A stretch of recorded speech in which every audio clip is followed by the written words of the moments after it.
What would an AI Scrum Master do all day? This is what we are going to find out in this video by asking ChatGPT. But first, let's start with a prompt to set the context. I want you to act as Stacy, a Scrum Master that works with a single Scrum team of 9 people. Your organization is familiar with Scrum and supports its Scrum teams fully. All stakeholders in the organization understand and support that your team is using Scrum. I will ask you a series of questions and expect clear and precise answers.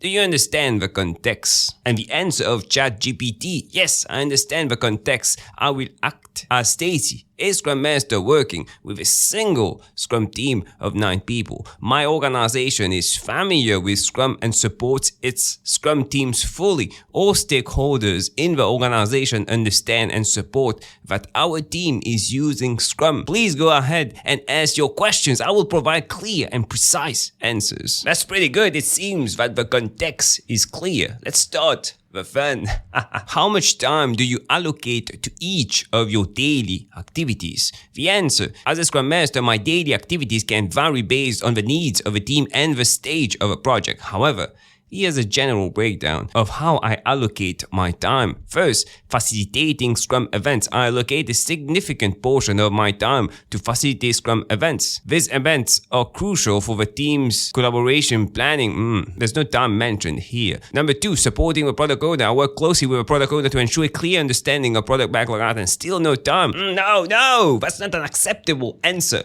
Stacy, you need to give me some exact time, the time you spend on the daily Scrum, on the sprint planning. Please give me your allocated time per activity during the day. Let's rephrase this question. Provide the exact time allocated per activity. While it's challenging to provide an exact time allocation for each activity since it can vary based on the specific circumstances, here's a rough estimate of the time I might allocate to each activity. In a typical workday, that's much better.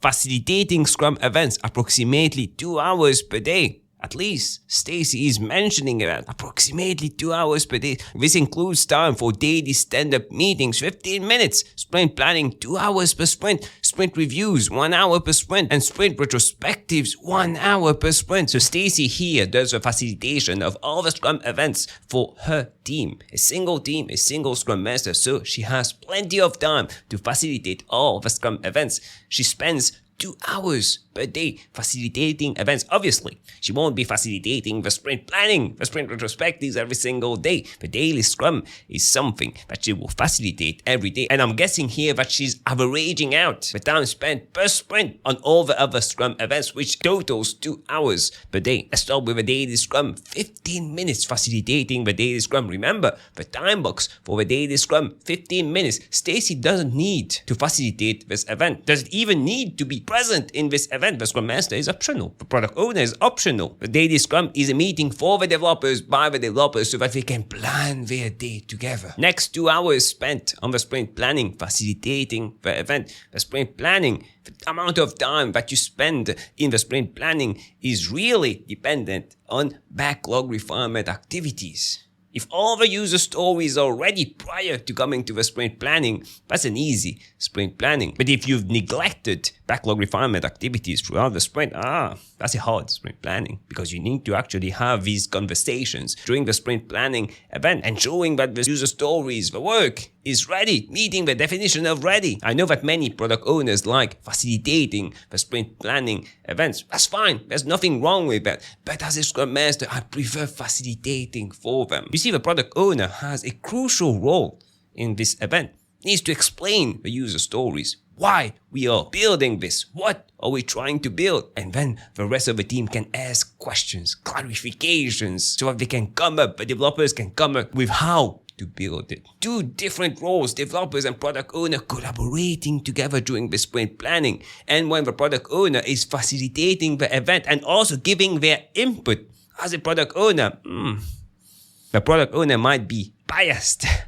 It's hard to actually facilitate a meeting, a conversation, an event when you are actually participating in this event. You have a crucial role, so I prefer facilitating as a Scrum Master. 1 hour for the sprint reviews. I don't see why the Scrum Master should be facilitating the sprint reviews. It's for the team. The team should demo what they built and talk about how the sprint went. If you need someone to do the introduction, let the product owner do the introduction. But the key part of a sprint review, the preparation of a sprint review, is not talked about, is not mentioned. That's more than 1 hour. This is where the Scrum Master can come here and actually facilitate the conversation so that they can prepare the sprint review. Next is the sprint retrospective, 1 hour. That's not a lot. For a 2-week sprint, I usually do 90 minutes of sprint retrospective. Sprint retrospective is extremely important for continuous improvement and needs to be facilitated by the Scrum Master. Because again, other members are participating. It's hard to participate and also facilitate together. A lot of skills is required to do that. So why not let the Scrum Master facilitate this event? Number 2, supporting the product owner. Around 1 hour per day. This includes collaborating with the product owner to refine and prioritize the product backlog, reviewing and providing feedback on user stories, and discussing any changes or updates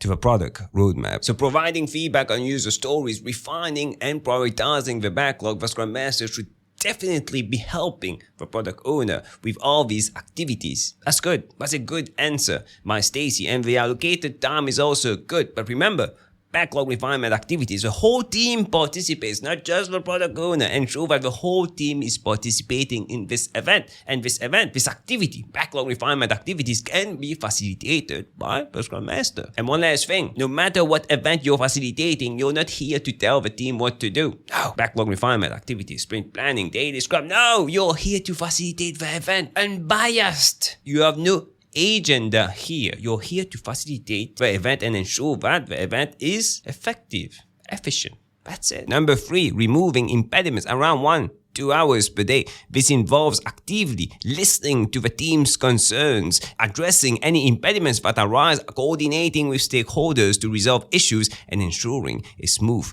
workflow for the team. 1 to 2 hours per day removing impediments.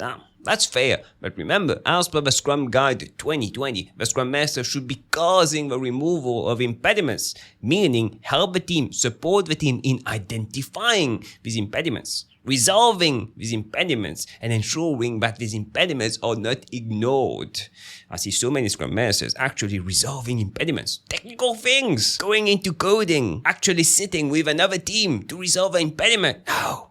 Don't do that. Technical things should be resolved by the developers. They are the ones doing the work, right? They know better. You are not a technical person or shouldn't be a technical person. You're here to support the team and help the team resolve impediments, not actually resolving the impediments for the team. If something is slowing them down and they have control over it, let them fix it. If it's something that they don't have control over it, it's usually the product owner who can escalate to a stakeholder, a sponsor, a manager somewhere who can resolve the issue. I don't feel that a Scrum Master is here to do that. Support the team, yeah? Help the team, yeah, but the responsibility of resolving impediments is on the team. Everyone has a role. Number 4, coaching and mentoring approximately 1 hour per day. This includes individual or team coaching sessions, providing guidance on Scrum principles and practices, facilitating workshops or training sessions, and assisting with any specific challenges or questions raised by team members. 1 hour, that looks fair. Underrated activity of a Scrum Master. For me, the number 1 thing a Scrum Master should be doing is coaching the team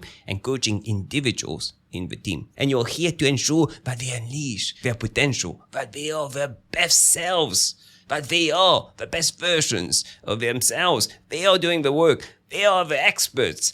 Let them create an environment where they are trusting each other, collaborating, psychological safety, where they can share, brainstorm ideas together, have healthy conflicts about ideas. You're here to create this kind of environment so that they can excel at their job. Number 5, monitoring and reporting. Approximately 30 minutes to 1 hour per day. This includes tracking the team's progress, updating relevant metrics or tools, preparing status reports or dashboards, and communicating the team's progress to stakeholders. 1 hour per day for tracking activities, yeah, that's fine. There's nothing wrong with that. That looks pretty fair. But remember, The team is doing the work. The team is working on continuous improvement. The team know where to improve. They will be talking in the sprint retrospective, right? You won't be telling the team what to do. They know how to improve their processes to make them more efficient, more effective. They know. So they need to have access to these metrics.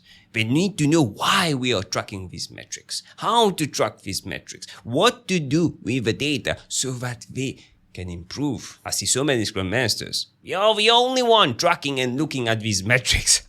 No one cares in the Scrum team about these metrics. This is wrong.